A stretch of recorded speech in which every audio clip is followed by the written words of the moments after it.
Go.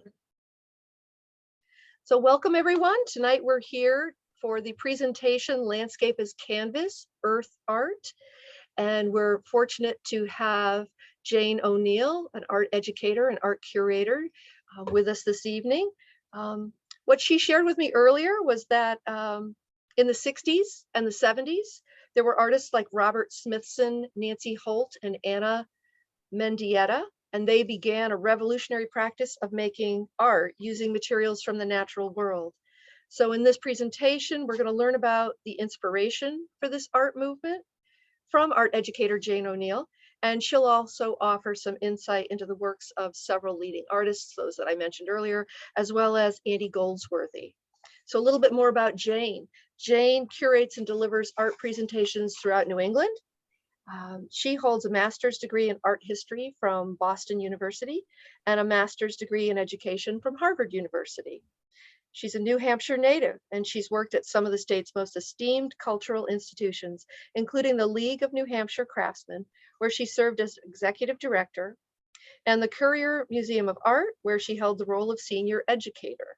Jane has also taught at the college level for more than a decade, most recently at Southern New Hampshire University.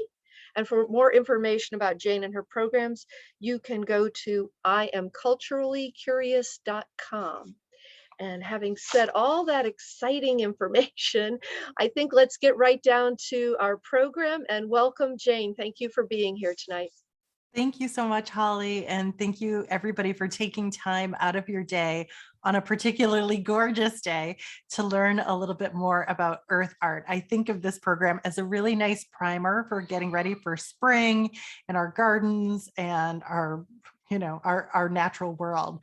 So Holly provided that good intro to what we're going to be thinking about and looking at tonight. Essentially, the earth art movement was rooted in the 1960s and 70s, and it's primarily American, some British artists, and they're sort of exploring, investigating the natural world using new artistic practices and separating themselves out from the museum systems, the gallery systems for the most part, and the commercial art world. So these are really novel practices. There's a lot more to it. We're going to dig into it along the way. I feel like I'm making all these earth art puns already tonight, so forgive me for that. So let's dive right in and see how we'll be spending the next hour together. So we're going to get started with the real backstory for this particular art movement, and I'm just calling that section the seeds and roots. We're actually going to be looking at a few prehistoric and very early examples of earth art and things that I think a lot of the artists that we'll be looking at sort of had in their minds as they were designing and creating works. Then we'll move forward to the 60s and 70s and look at the cultural climate that existed at the time that sort of set the stage for this particular movement. And then we'll turn our attention to four different earth artists: Smithson, Holt, Mendieta, and Goldsworthy. Now, this is not a comprehensive overview, but I feel like these four artists give us a really good sense of the movement and a really nice variety as well. So we'll leave hopefully having a much better understanding of this movement, and I think a real appreciation for these artists. So we're going to sort of meander through this material in the same way as we see this eucalyptus tree trunks here from this grove in a park in San Francisco. This was designed by Andy Goldsworthy, and I just love this idea of meandering along this path. So let's get started with seeds and roots for right now. Like I said, this is kind of the prehistoric prologue to the earth art movement. So we're going to get started with really what is one of the most famous works of earth art ever, and that is, of course, the famous sculpture installation called Stonehenge, which dates back to about 3000 BC. This is in Wiltshire, England, and there's a lot here that reminds me of the earth art movement. There's a lot that these artists are responding to. So first of all, these are major stones that we're looking at. These are roughly 3 times the height of an average person here, and originally originally there would have been these horizontal lintels going all the way around this circular installation. So we have this notion here that this earth art product has been left out in the open, exposed to the elements, exposed to human intervention, and it is slowly kind of in decline. It's been disturbed. It's not as it was originally intended. And that notion is really important for some of the artists we'll be looking at tonight.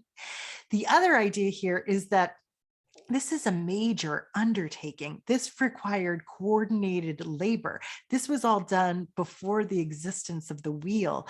And so there's something sort of mysterious and metaphysical even about this particular work. What did it really mean? Was it a celestial calendar? We know that there are some nice alignments with the equinox and the solstice, but did it have a sort of a sacred function beyond that, a ceremonial function beyond that? It just seems like too monumental a work to have an insignificant meaning. So I think that lingering mystery around the true purpose of Stonehenge is something that that can also be sort of laid across as like another layer of meaning and understanding for some of the earthworks that we'll be looking at tonight. Now we're going to move forward just a little bit in history to look at the Great Pyramids of Giza in Egypt, and these are of course some of the largest pyramids in the world, and most often we kind of loop these or group these under the umbrella of architecture. But in its purest form, what we are thinking about here are major rocks that have been cut precisely, moved over great distances, and placed into specific spots and balanced there so wonderfully that they've been essentially in place for since about 2500 BC. So this very solid composition, the pyramidal structure here, lends itself to the fact that it has not sort of declined in the same way as Stonehenge, though we know there were kind of superficial layers here that were more decorative that have been stripped away. Now, with the pyramids of Giza, you also have this notion of a relationship to the heavens, a relationship to the stars. There's some theories out there that say that this particular arrangement and also the size corresponds to the brightness of the stars in the constellation Orion, relating to his belt. Some theorists have debunked that, but again, there's also this kind of otherworldly, like metaphysical wonder about these works, their significance, the monumentality of them, and this idea that there has to be kind of a greater purpose to them. Just a quick look at how incredible the pyramids are in terms of the scale and size, particularly the size of these stones. We've got a figure down here at the bottom, and we're looking up the edge of just one side of those pyramids, and the preciseness of the cuts and the way that they've been placed is really mind-boggling. So we're going to move from Egypt all the way to South America. We're going to look at the Nazca lines in Peru. Now, these were created in a desert, and even though it looks like a clean line here, what it actually is a little trench that has been uncovered. The trench is usually about 6 inches deep, so it's fairly shallow, but like the dirt and the pebbles have just been moved aside, and the trench goes anywhere from being about a foot wide to like 6 feet wide. Now, the Nazca lines go on for thousands and thousands of feet. And in addition to just the straight lines, these compositions across the desert floor, you also have these figures called effigies, and there are dozens of them. I think upwards of 80 different effigies. We've got this fantastic monkey here with the skinny arms and legs and the spiral tail. We have insects. What an incredible spider over here. We have flowers and birds. Here's the hummingbird. I love the design of the wings here as well.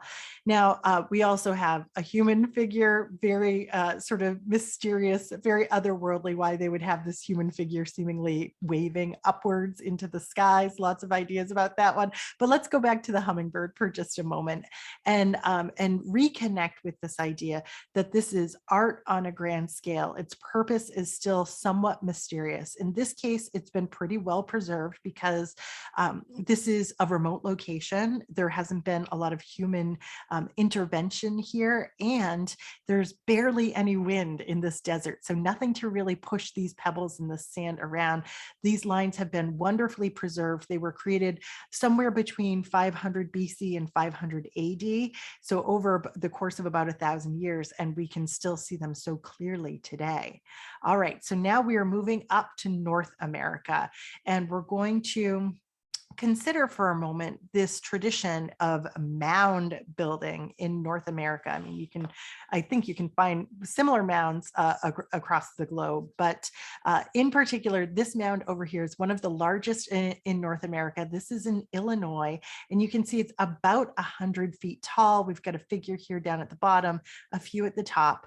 And so this was something that was done over 1,000 years ago. So of course, they didn't have excavators or dump trucks to do this. This is people digging up soil, transporting soil by hand, and creating a man-made mountain. For what purpose, we can still only speculate. There's ideas that this could have been a temple, that it could have had a mortuary function, but in the end, this is a massive monument here, and it was really about shaping and changing the landscape in order to produce it. You have a similar idea over here on the right. This is another mound structure in North America. This one's in Southern Ohio, and it's got this wonderful serpentine shape to it. This is actually the largest serpentine effigy in the world. And this one dates back to about 2,000 years old. So once again, the scale of this is really impressive. It's over 1,300 feet long, and it would have been a massive coordinated effort of human beings who were dedicated to this project, creating something that essentially you could only see from the heavens. So once again, sort of these celestial, mysterious connections. So we'll go full circle in our seeds and roots here. We'll go back to Stonehenge and then to something sort of more modern idea of landscape art, which is the mysterious crop circles that started cropping up around the 1970s and 80s. These are, even though they were, I think, proven to be hoaxes, they're great examples of earth art. It's using these natural materials here to create these wonderful designs. But we have, sort of the big ideas encapsulated in a wonderful image like this. So let's turn our attention to the 1960s to the 1970s and consider the climate and the conditions that really set the stage for the earth art movement. So some of this will be about the art world, and some of this will be about what's happening kind of in popular culture, in current events. Let's start with art, because at the beginning of the 60s, you have the pop art movement in full force. You have artists like Andy Warhol who are obsessed with the superficial, with the commercial. Many of his works of art actually look exactly like commercials. They're indistinguishable from advertisements. These are his Coke bottles over here. And then on the right, we have a soft sculpture from the artist Klaus Oldenburg. This is from 1963. And doesn't it just remind you of, stopping by McDonald's or something, it's just a fantastic French fries and ketchup here. But again, it's this reminder of like the consumerist culture. It's the open embrace of the capitalist system. And it's also this idea of consume, consume, consume, and waste, the corresponding waste that goes along with it. And in the 1960s, there is a rising tide, a rising awareness of the pollution that is that's created by such consuming. So now certainly the earth art movement is is sort of created in response to this, as a rejection against this. Earth art is in more ways than one sort of inspired by the minimalist movement in art. And here's a great example of a minimalist work of art. The artist here is Carl Andre. This is one of his sculptures called Equivalence 8. And this is from 1966. What we are looking at here is simply a pile of bricks. But a minimalist artist would tell you that that minimalism is about considering the material here. You know, what is the weight and the consistency, the texture of these bricks? How are they arranged together? How does it change the space that you're in? How do you interact with it physically? So you're thinking about really the materials in a new way and your engagement with it in a completely different way. Now, just as a quick side note, this work here was acquired by the Tate London not too long after it was created for about the equivalent of $6,000.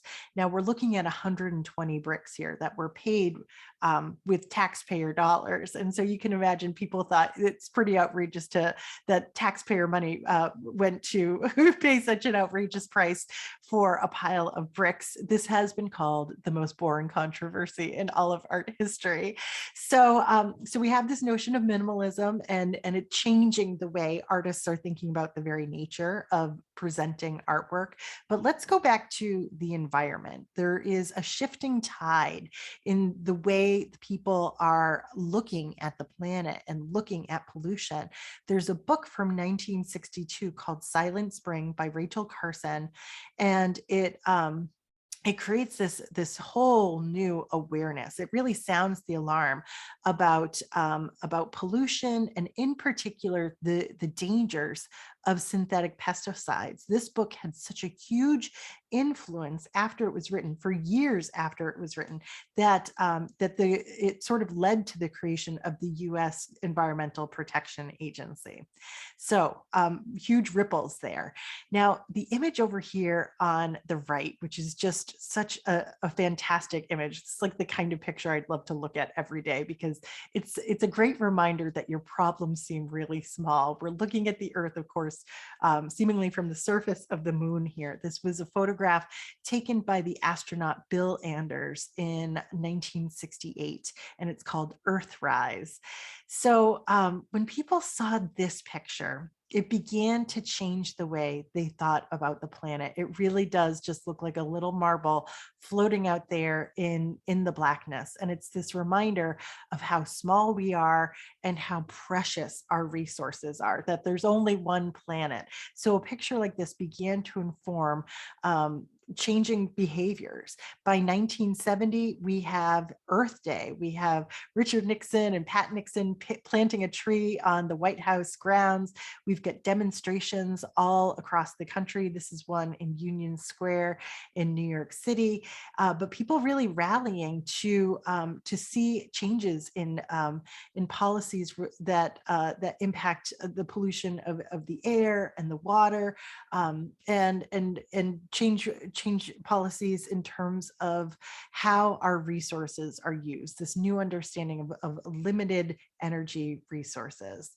All right, so we'll sort of round out this section with one of the most famous ads associated with this movement, and this was from Keep America Beautiful. It was the 1970 ad about pollution, where there was a Native American figure who sort of moved through the landscape, noting just how sort of trashed and polluted it was, and then he turns to the camera with the single consequential tear running down his face,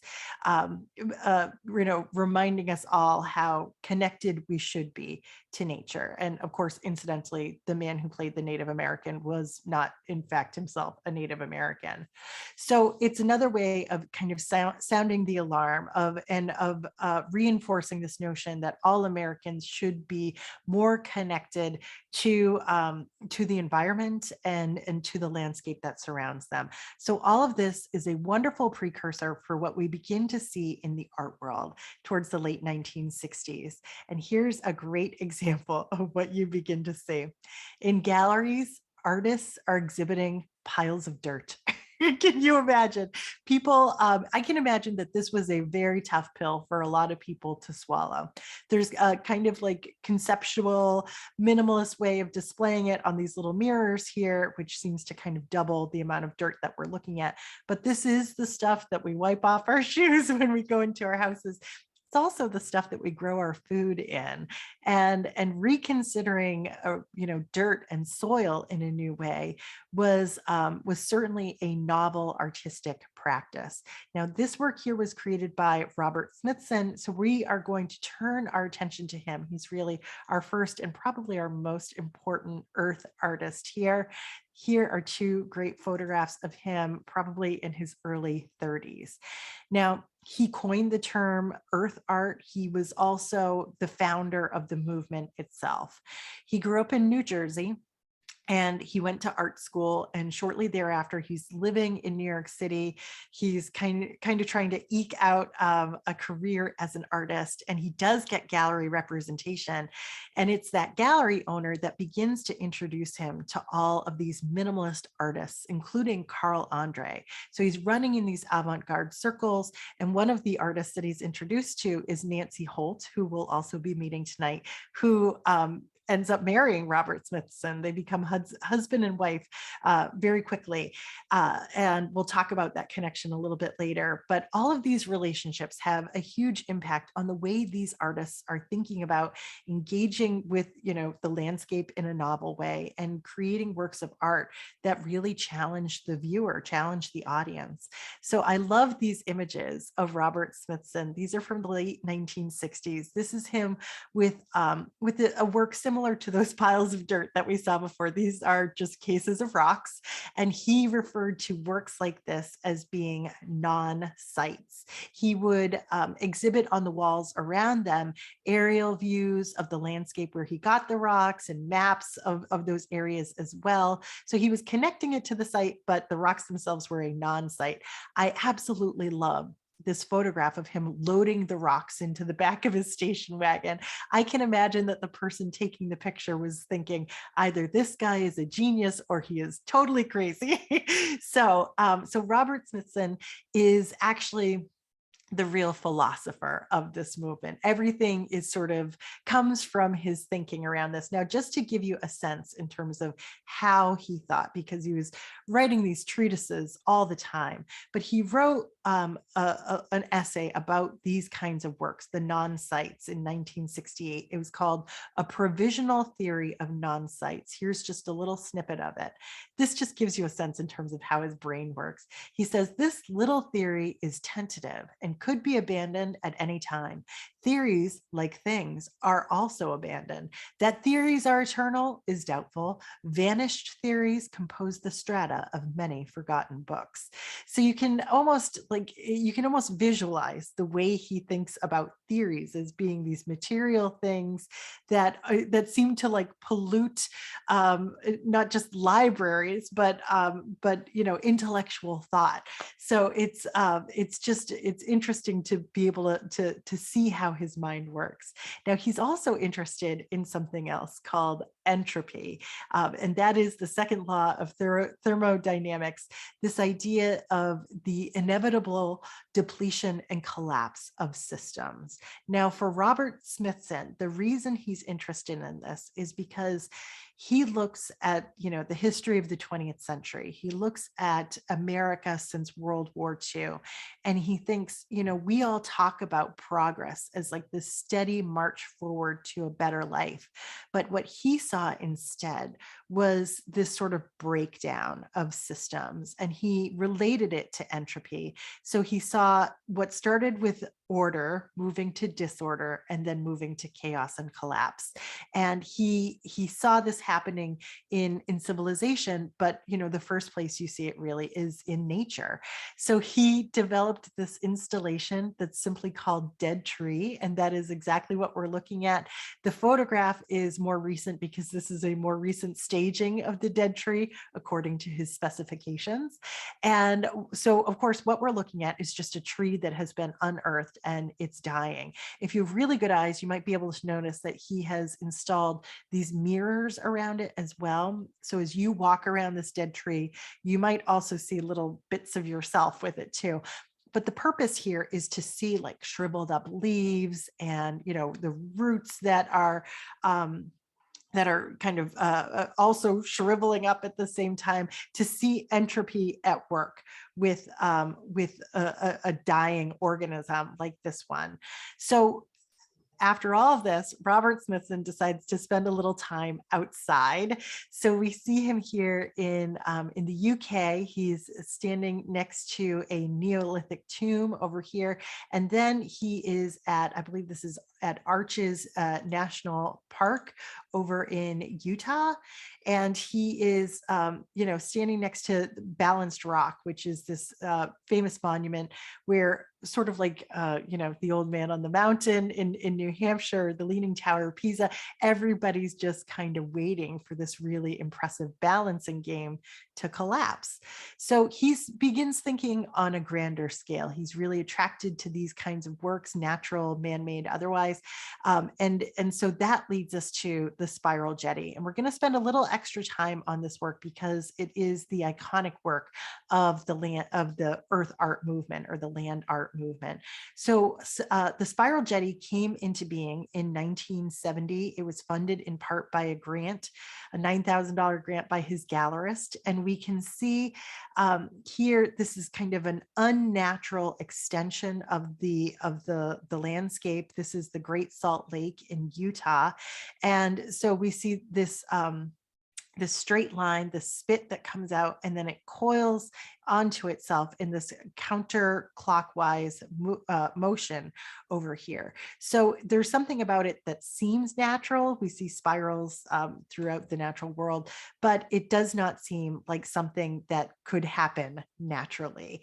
So, and of course, it's made out of natural materials. We'll look at, let's turn our attention to how it was made. Robert Smithson had a 30-minute video created on just how the spiral jetty came into being. And so you can see that he was using heavy machinery. At first, he couldn't get a contractor to call him back. Nobody was really interested in this art project. The man who he finally worked with commented years later, the most important thing I've ever done actually served no purpose whatsoever. So, so in the end, what they made was it's about 1,500 feet long when all is said and done, and it's about 15 feet wide throughout. So this was a major movement of rock and earth and salt in this case. And it's worth mentioning that the reason in these photographs that the water looks so pink is because the Great Salt Lake is, it's a terminal basin. The reason it's called the Salt Lake is because the water can't flow out of it. It just flows into it. So, as the water keeps evaporating, all that's left are these minerals and this salt, meaning that almost nothing can live inside the Great Salt Lake. It's sort of like the Dead Sea that way. So there's just these tiny microorganisms that sometimes turn the water pink.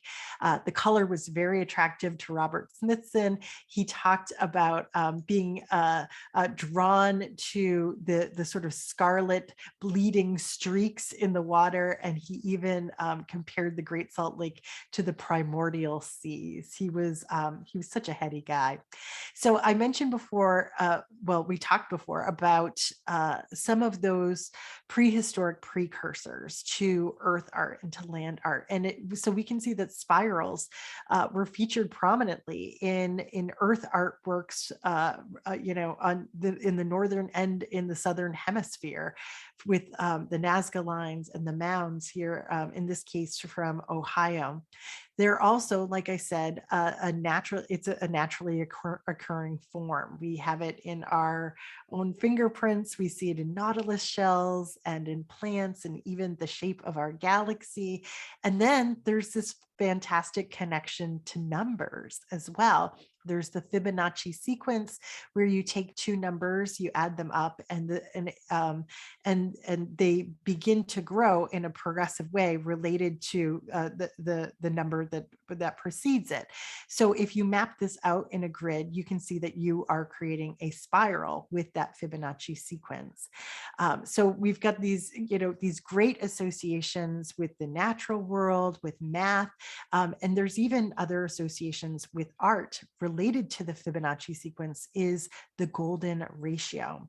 And that is based on this idea of a rectangle with certain proportions, so that when you divide it into a perfect square and another rectangle, that smaller rectangle has the same aspect ratio of the original rectangle itself.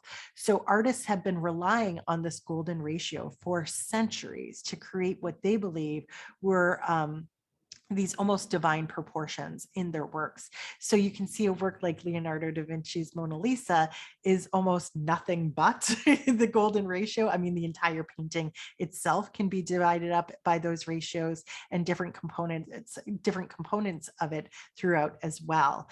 You can even do one of these golden ratios on her face and continue to subdivide each of those rectangles into further golden ratios, and that brings you to another spiral, of course. So, so there's all these incredible associations, so much heady stuff related to the spiral jetty. But here's a really basic question for you. What do you do with it? Are you supposed to go and visit, or do the photographs themselves suffice for it? Because for Robert Smithson, he was really interested not just in building it, but then what was going to happen to it as years go by? How would nature treat this particular work of art? Now, if you're like me and you like to do art history based tourism, going to visit the site would be a pilgrimage. It's about 2 hours away from the closest airport. And then what do you do when you get there? Do you actually walk out onto this jetty and then just walk around in circles, get to the end and turn around and walk back?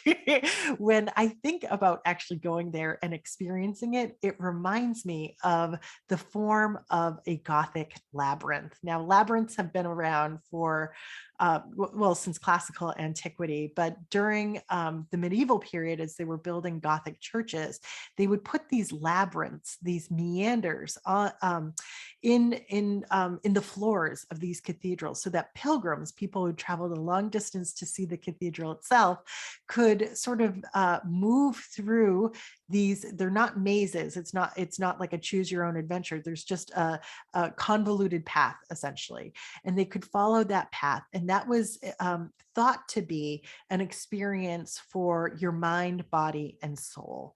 And actually, Harvard medical researchers have looked at the impact of walking a labyrinth like this, and it like lowers your blood pressure, lowers your heart rate, and it can even help people with chronic pain. So you almost wonder, did Robert Smithson sort of know that on some level, that if you were to walk out on this jetty and just follow this path in the same way or in a similar way, that it could actually transform people who were visiting? Now, all this to say, let's kind of wrap up on the spiral jetty here. Robert Smithson said, nature is never finished. And so his idea for this is that he'd build it, and then over the decades to follow, people would be visiting and documenting how it had changed and how it was kind of slowly coming apart. Now, interestingly, right after the spiral jetty was constructed, it was submerged in the waters of the Great Salt Lake and was almost invisible for like 2 decades. People practically forgot about it. But these days, the water's evaporating so rapidly that the shoreline is changing in the Great Salt Lake, and the spiral jetty doesn't even touch the water at this point. So it will continue to change, but maybe not in the way that Robert Smithson ever anticipated. So he did create other earthworks. That was his name for anything that he did in the natural landscape as opposed to the non-sites. And his last work was from 1973. It's called Amarillo Ranch. ramp. And this was going to be in the basin of a man-made lake. And you can see it's just a very wide ramp that would slowly progresses upwards. And I don't know if it was going to like break the surface of the water, but it was not completed during his lifetime because Robert Smithson tragically died at the age of 35, just 35. He was in an airplane surveying this location and the airplane crashed. So his wife, Nancy Holt, and a few other artists finished this work, but of course, there's no man-made lake there. So it's another sort of monument to entropy, and we'll slowly see it change as the landscape changes too. So let's turn our attention to Nancy Holt at this point, the woman who married the crazy man who is putting the rocks in piles of dirt in New York City galleries. This is Nancy Holt. I like to think of her as kind of a local girl because she grew up in Worcester, Massachusetts, but she attended high school in New Jersey, and that's actually where she met Robert Smithson. They went to the same high school. They weren't so close then. She went off to Tufts afterwards and got a degree in biology, and then they reconnected afterwards in New York City, and they were running in these same circles of these avant-garde minimalist artists. Initially, Nancy Holt was somebody who was interested in making art, but primarily video art and recording audio as well. She was actually the person who created the 30-minute film on the creation of the spiral jetty. But from there, she begins to create some earthworks herself. And I think a lot of them are related to this notion of her being a videographer. And I think you can see that in this first work called Sun Tunnels. She started this in 1973, the year her husband died, and finished it in 1976, just a few years later. She purchased this land in the Great Basin Desert in Utah, just for citing this project here. And what we're going to see she is doing is that she is specifically trying to frame our view, but not like a picture frame in a museum.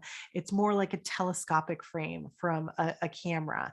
And so it's sort of open, it's circular like this. And this is another work that I think has really interesting relationship with the heavens, with celestial events, sort of like Stonehenge. So let's get a better look at this work in particular.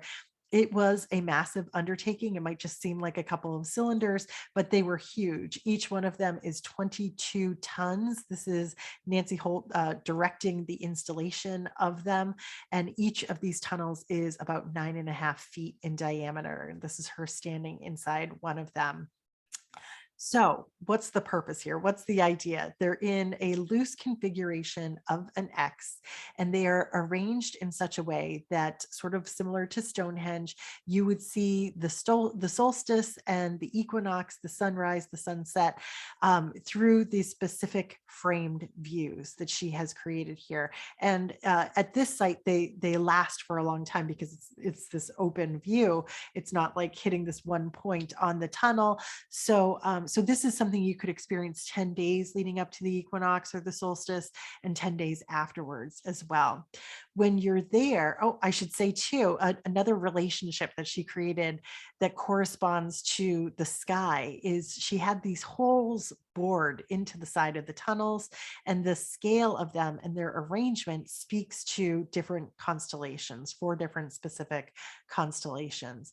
Now, when you're there and you're visiting, apparently it's about 20 degrees cooler inside the tunnels than from right outside in the desert. And so when I read that, I just remember thinking, God, it would be just amazing to kind of dwell in one of these tunnels for a day and just see, and appreciate the changing effects of the light and shadow in these spaces. There's something really kind of simple and beautiful about that idea. And I think when you look at the sun tunnels as a whole, you can see that she's added this very simple, beautiful poetry to the desert landscape here. But there's an important idea. These were meant to be used, and they weren't meant necessarily to degrade over time. So this is a very different way, a different approach that Nancy Holt has to creating works of art. She is not thinking about entropy in any way. She's thinking about people and how they would engage with what she's making. What we're looking at here is another project from the 1970s. This is called Stone Enclosure Rock Rings. And this is on the campus of Western Washington University. So this is absolutely something that people are supposed to visit and engage with. And she worked with stonemasons and astronomers to put this project together. And this project has an alignment with the North Star. Once again, she is using, I think, this background in videography or video art to frame up views for us. And I think that this image over here on the left is so fantastic because even though it's just two concentric circles, you have this, this hallway of portals here that I think makes it seem so much more substantial than it actually is. It seems like a really interesting work of art. And it is, like I said, something that you're supposed to go and experience. Nancy Holt was a forerunner in public sculpture, in public art, and integrating it into public parks and public spaces. And perhaps the best example of that is her work called Dark Star Park from 1984. This is in Alexandria, Virginia. Over here on our left is the before image of what this space in Alexandria looked like. It was abandoned, it was trashed, it was ugly. And then she came along, she created these concrete spheres and a landscape that they could be integrated into. And of course, now we see the positive usage of this space, this beautiful space in the center of Alexandria. So from another perspective, we can see those spheres again. Some of them have holes bored into them to sort of train our gaze again. We see that there are these little round reflecting pools that relate to the spheres, as well as a round tunnel or portal over here. So it's all fully integrated. It's like an immersive experience in this park. When we look at it from overhead, there are those little reflecting pools here. We can see that it extends across the street. There's two more spheres here, along with a couple of posts and some black stuff on the ground. Here is Nancy Holt just after the completion of this work, and she's standing next to those posts with the stuff on the ground. Now, what is that stuff? It's almost like the predetermined shadow, because every year on I believe it's on August 1st at 9:23 in the morning, the shadows from the spheres and those beams line up with the black stuff on the ground, and it marks the anniversary of the day that this land was purchased by a man named William Henry Ross in 1860. Now, the purchase of this land is not something that I think people in town normally celebrated, but you can see everybody turns out to sort of see what seems like a celestial, momentous event that is going to happen. Think of the civic pride that comes from something like that.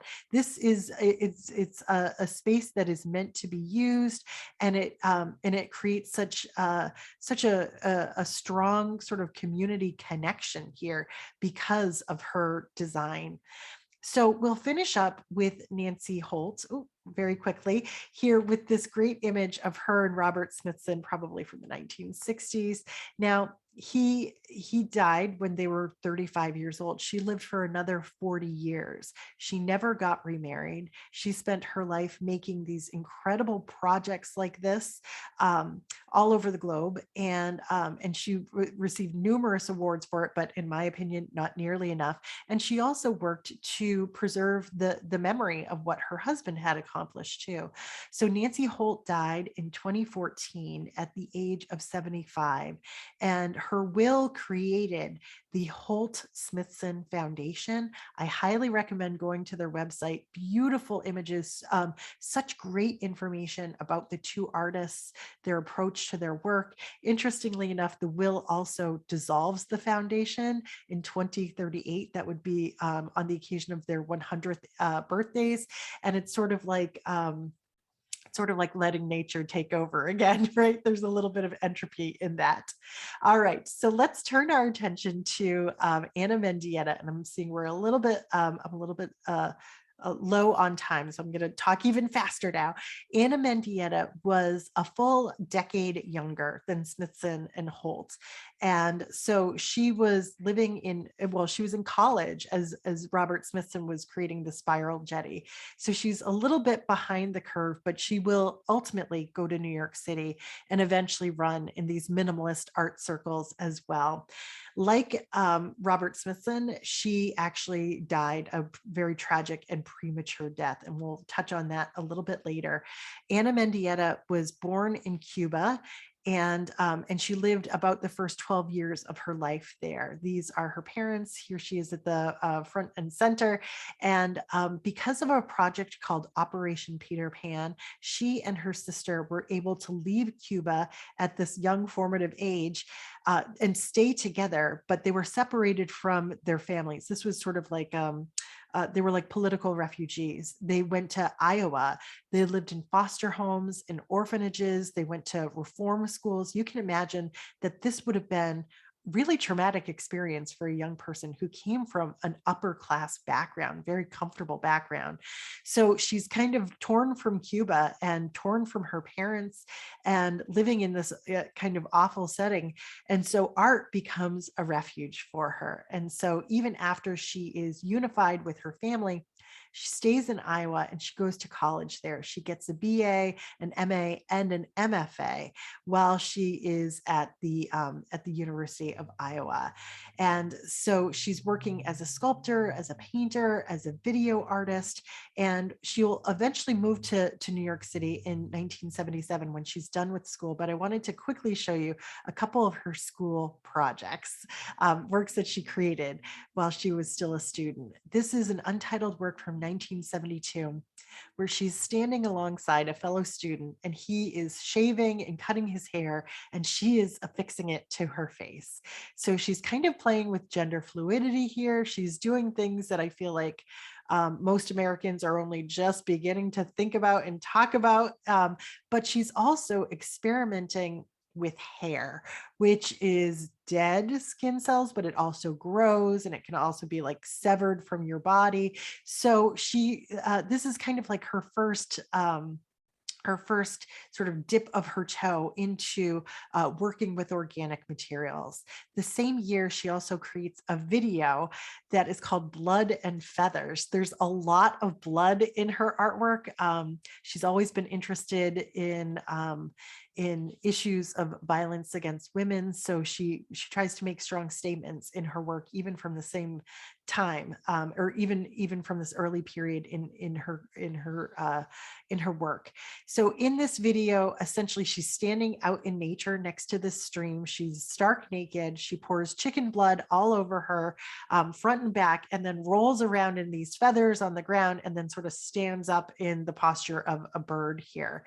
So once again, working with organic materials, there's, seemingly like references to maybe Catholicism, maybe some Santeria here. There's a lot going on, but there's this idea of death, maybe sacrifice, transformation, or resurrection. So this all leads us to her Silhouetta series, which she does for about 5 years in the 1970s. This is an example of her Silhouetta work. And just to quickly compare it to Robert Smithson, obviously Ana Mendieta's work is on a much more human scale. There's no excavators involved with her earthworks. And in fact, earthworks was Smithson's word. Ana Mendieta called these body works, and it's really all about her body, her personal story. So what we see here is Ana Mendieta lying in a Mexican grave. And from what seems like a corpse, I mean, she seems anonymous here, we have all of these flowers growing out from, between her arms, between her legs. So it's that same play that we saw with her and the facial here. It's this notion of something being dead, but simultaneously alive. And so over the course of the next 5 years, she's creating all of these works. Most of them are about her lying down in a geographic place that means a great deal to her, whether it's Iowa or Cuba or Mexico. She uses that silhouette as sort of the beginning of a work. So it might be filled with blood or something that looks like blood. It might be set on fire. It might be frozen. Sometimes she leaves her body there for the picture as well. But these are ephemeral. They weren't meant to last. They weren't meant to, bring groups out to view them. She's creating something that will be preserved through photography. Here's just a few more of these works. And here's what Ana Mendieta said about them. She said, "I've been carrying out a dialogue between the landscape and the female body based on my own silhouette. I believe this has been a direct result of my having been torn from my homeland, Cuba, during my adolescence. I am overwhelmed by the feeling of having been cast from the womb or nature.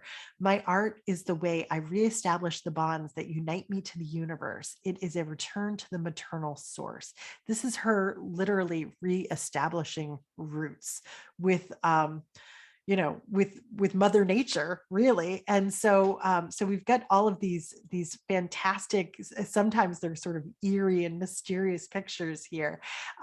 So these are great works that kind of speak to this feeling of belongingness, of feeling a sense of belonging or rootedness. Over here on the right, we see her lying face down, again in the silhouette form, in a pool of chicken blood. She goes back to chicken blood again and again, and it seems like that is foreshadowing something that we'll see in just a moment, because once Ana Mendieta moves to New York City, she becomes connected, romantically connected, to the preeminent minimalist artist Carl Andre, the same artist who made the pile of bricks and the boring controversy at the beginning of the program.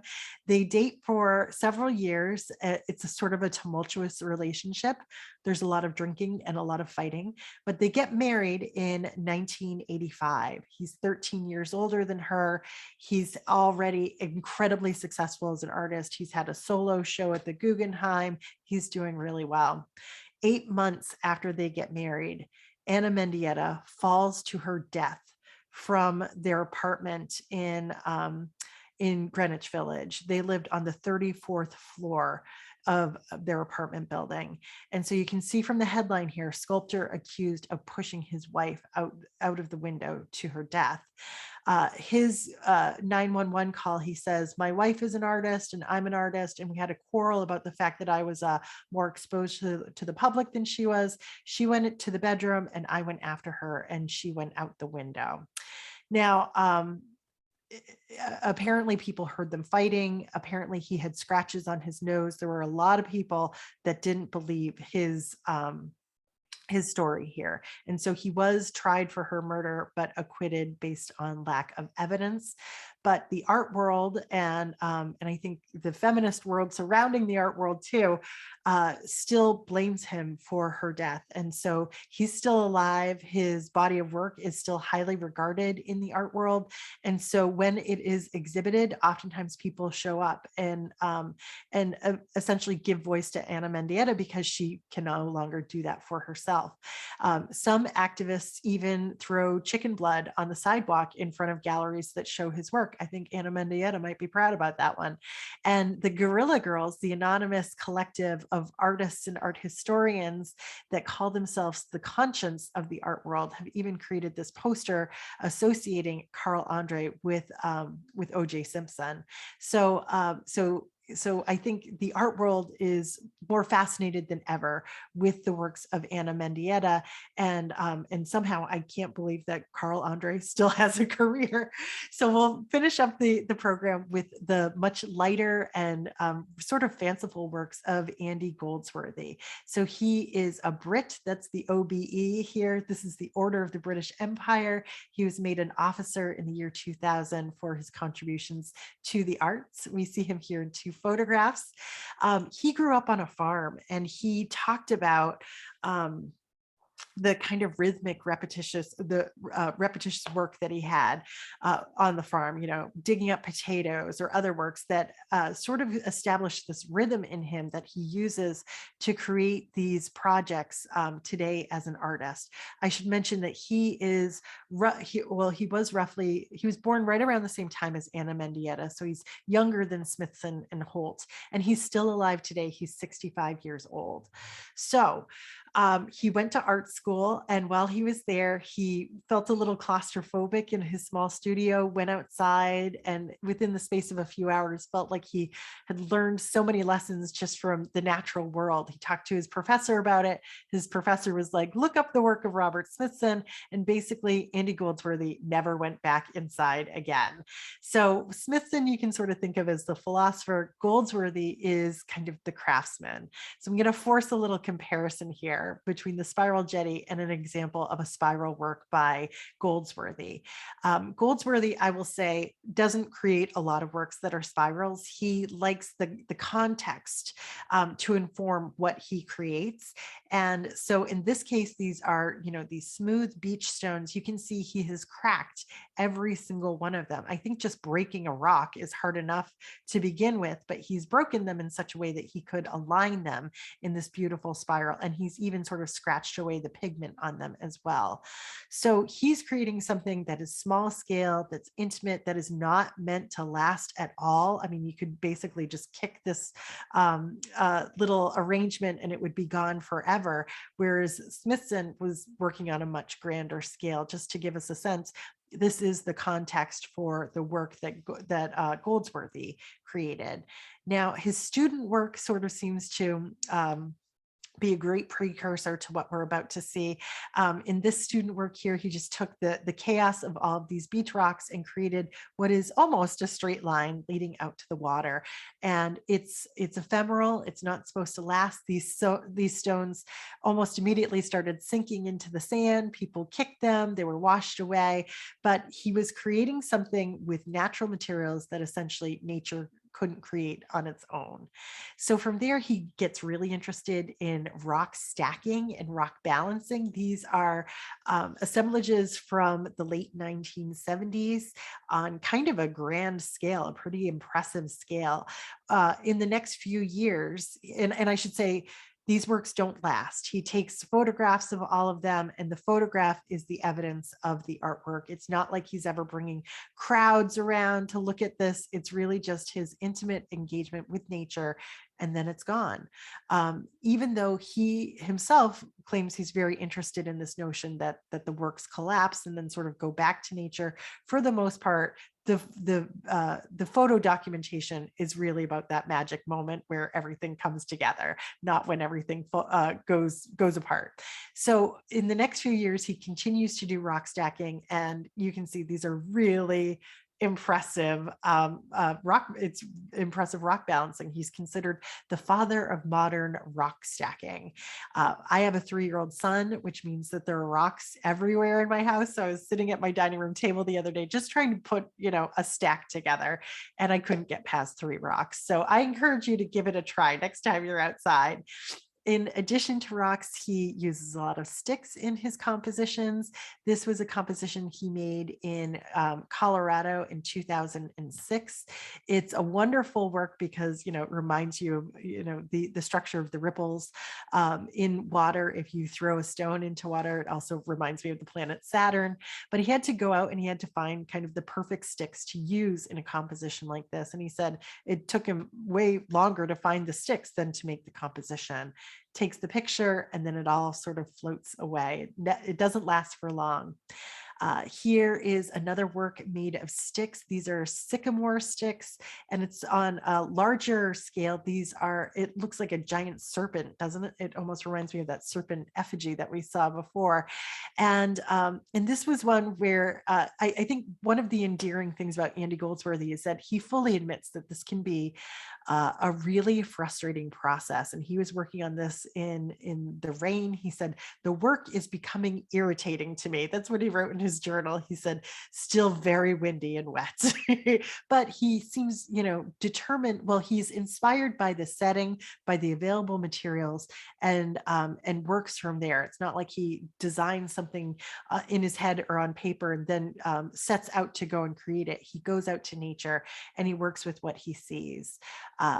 Other works, more recent works with sticks. Here he's created this little bridge that doesn't span the water, but it instead sort of emerges and then goes back into the water over here. And this absolutely remarkable arched doorway here. You can only imagine how many times these things collapsed in the process of building them. Sometimes Andy Goldsworthy injects himself, almost like performance art, into his artwork. This is called Hedge Crawl, and it's literally just him walking on these hedges here at dawn. He wrote dawn, frost, cold hands. This is from 2014, but he looks like he's some sort of stick man here, right? He looks like he is in and of nature. He also is known for doing these works called rain shadows. So when it starts to drizzle, which I can imagine is all the time in the UK, he lives in Scotland, I should mention, he lies down on the ground, and he just lets the water fall on him. He says he's gotten very intimate with the different types of raindrops there are, the fat ones and the tiny ones. And then he'll stand up and reveal, his silhouette here. I think it's worth just comparing this to an Ana Mendieta silhouette who was creating, a very similar idea, but for very different reasons, very different purpose.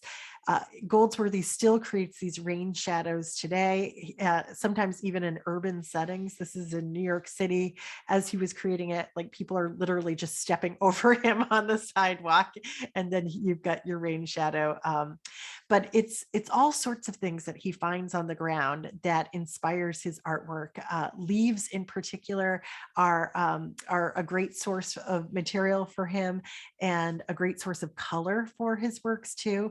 He is sort of visionary in how he can organize the color of leaves and create these beautiful compositions. He's particularly drawn to these kind of circular nest-like compositions with a void at the center, creating more serpentine lines. I love how this one goes from green with the yellow stripe to yellow with the green stripe. And then his use of these yellow leaves in particular is absolutely mind-boggling to me. This is a sycamore tree with its leaves kind of grouped together right here at the root system. My 7-year-old son said, "Oh, it's like the floor is lava here." I mean, he has transformed the forest floor into something otherworldly, absolutely magnificent. Here he's just used the yellow leaves, I think from an elm tree, just to create this kind of lacy line across these rocks here in the water. And then sometimes he just uses his own spit to transform these leaves and to make them sticky. Here, it almost looks like he's created a sweater out of leaves for this branch over here. So he's very inventive, and he's, obviously still working today. So he's had this long career, and there's a great variety in his work. There's also this illusion sometimes of simplicity. He likes to work in snow and ice. And you look at something like this, which is really just stacked snowballs, and you think, well, I could probably do that, but you probably haven't. So in Scotland, it doesn't ever really get too cold for too long. So he has this kind of frantic pace. When snow is available, he can make a composition like this. When ice is available, he can break up icicles and reform them into really interesting shapes. This one here with this, once again, this kind of serpentine line that seems to go in and out of this rock here is really so incredible. You can find videos of him at work on YouTube, and he's literally like just breaking icicles. Sometimes he's chewing them down and reforming them together and just kind of using a little bit of water to reseal them back. This ice sculpture is particularly mind-boggling to me, the starburst that he created. And it was something that collapsed 2 days later and just shattered to a million pieces. So we're so lucky that he's able to snap these photographs of what he creates. But once again, they're not meant to last, and they're not meant to draw crowds. It's his experience in nature. Sometimes he goes far afield. He went all the way to the North Pole to create these round portals here. He used indigenous techniques in terms of cutting the snow and building these archways. I have to just state for the record, it's really hard to build an arch, and he's done it here 3 times or 4 times over. Incidentally, because he did this on the top of the world, if you move through any of these portals, you're heading south, which is kind of cool. And they sort of frame up the landscape, sort of similar to the Nancy Holts that we've seen so far tonight. So we'll end with Andy Goldsworthy going back to stone for a moment. This is a stone wall that he created at Storm King, which is an outdoor sculpture park in New York State. And his serpentine wall here is sort of loosely inspired by an old like fieldstone wall that was kind of falling to ruin that was already on the property. So he came in with a team and they constructed this wall. At the time, it was his first museum commission for a permanent work in the United States. The wall is mostly about 5 feet tall. It's 2,000 feet long, and it's more than 15 tons of rock. So, so this was a major undertaking. And you know, why? What's the point here? I wanted to just show you how it kind of moves through the landscape here and how it circles and includes and excludes different tree trunks here. I've read a lot of interesting interpretations about this work. Some people think that it's sort of a statement on American culture and how we so love to take sides on different issues. I think that, you know, that seems to hit the nail on the head for me, but it also reminds others of Robert Frost and mending fences, and this idea of, you know, good fences make good neighbors, even if those fences are absolutely unnecessary, just keeping, you know, not livestock away from each other, but different kinds of trees away from each other. So there's a lot of poetry, I think, embedded in a work like this. You'll notice in this image that the wall is built in such a way that it looks like it's just going down into the water. And here you can see it goes down into the water and then it re-emerges on the other side of that body of water. And it's a straight, plain old wall here from there on. So I think he's got a sense of humor. So we'll wrap up tonight just with a quick recap of these 4 main artists that we saw and an appreciation for their contributions. We start with Smithson, who was our philosopher, our theoretician. He came up with these key concepts. He made them valid and he created it on a grand scale. Then we had Nancy Holt, who had a very different approach. She brought the heavens down to earth and she built things that were made to last and made to bring people together. They've become sites and gathering spaces.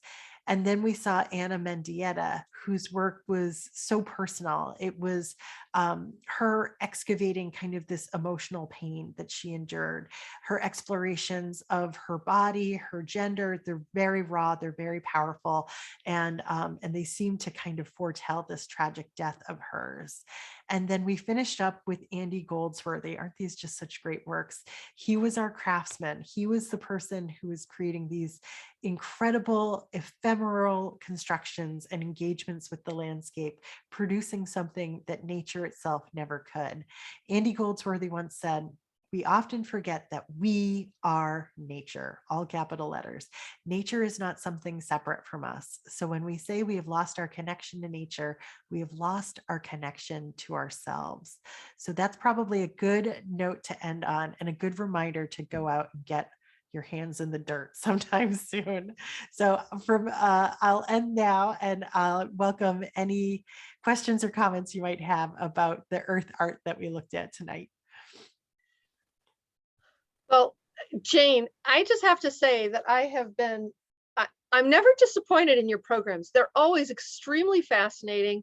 I'm always listening to you, and then I'm on looking things up on the computer as you mention them and trying to take notes. And I'm just so excited about everything you're sharing that I'm delighted that you're allowing us to record this, because I know I'm going to have to go back and watch this again. So I just want to say thank you for a spectacular presentation and just something that I found really very interesting and inspiring.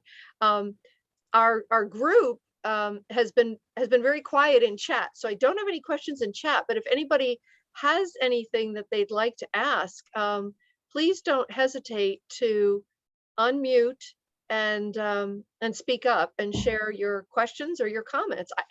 I'm curious, has anyone ever seen these in person? Mm, This is a remarkable presentation, so knowledgeable, and I was mesmerized. thank I you. have seen the things at Storm King, and yes, and I have seen that, and I've seen photographs of other things, but I'm so appreciative of your sharing your knowledge so so beautifully. I You're so I kind. I I'm am always curious. still learning. I'm curious if you've ever seen the sculpture in the wild in Montana, which No, I is where I'm haven't. I'm from. not familiar with Well, that one. oh, Wild. you must look it up online. It's called the Blackfoot Pathways, and it's an outdoor installation of huge things um, made of wood and whatnot. Very reminiscent of Goldsworthy. Please, it's called Blackfoot Pathways. You are going to want to visit. That's the problem with all these places, right? You have to go and see it. Yeah, no, so it really made me happy to remember my time there, and I look forward to maybe hearing some more from you. So thank you very, very much again. Thank you for coming tonight, and thanks for your kind words. Mhm. Like I said, I'm always learning it. I gave this program last week, and somebody asked me if Andy Goldsworthy had any work in a nearby sculpture park to where I lived. And I was like, oh, to be honest, I haven't been there yet. I don't know. And somebody emailed me after the fact and said, Andy Goldsworthy is going to be at this sculpture park in New Hampshire next month. So if anybody Oh, became a big Andy Goldsworthy fan and feels like taking a little drive, I think you can meet him next month. I think it is May 12th. And the website for that is called Alnoba, ALNOBA. I'll put it right here.